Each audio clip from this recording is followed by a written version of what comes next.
So hello everyone, কি অবস্থা সবার, কেমন আছেন সবাই? তো আজকে রাজশাহী থেকে সাজেকের উদ্দেশ্যে রওনা দিছি। আর রওনা দিছি বিকেল 4টার সময়।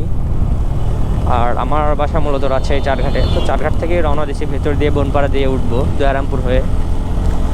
তো আরানিতে আসার পরে হালকা আবহাওয়াটা খারাপ ছিল, এখানে আমার মামা নামাজ পড়লো অ্যান্ড দেন আমরা এখান থেকে রওনা দিছি। আর এই তো হালকা হালকা বৃষ্টি পড়তেছে, এখন জানি না কতদূর কি হবে, বাকিটা আল্লাহর ইচ্ছা। আর আমার রাস্তায় যত এক্সপিরিয়েন্স হয় সব কিছু আপনাদের সাথে, আর আমার রাস্তায় যাইতে যত এক্সপিরিয়েন্স হয় সব কিছু আপনাদের সাথে শেয়ার করব। তো ভিডিওটা একটু লং হইতে পারে, আপনারা মনোযোগ দিয়ে অবশ্যই দেখবেন, ভিডিওটা আপনাদের উপকারে আসবে। আর আমার বাইক হচ্ছে পালসার N160, আর এই বাইকটা নিয়ে আমি যাচ্ছি। আর বাইকের কেমন সার্ভিস দেয় বা সব কিছু ওভারঅল এই ভিডিওতেই থাকবে।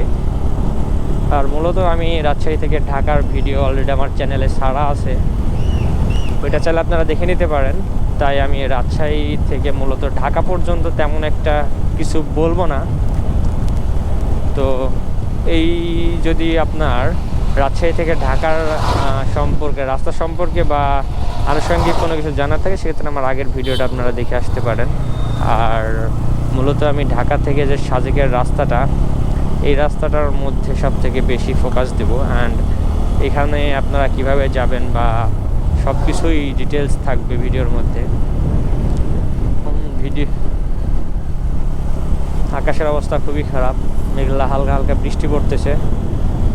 জানি না কতটুকু বোঝা যাচ্ছে ক্যামেরাতে, বাট হালকা হালকা বৃষ্টি পড়তেছে আর হালকা হালকা বাতাসও আছে। আর আরেকটা সমস্যা হলো, সাথে রেনকোট নিয়ে আসিনি। দেখি, আল্লাহ ভরসা।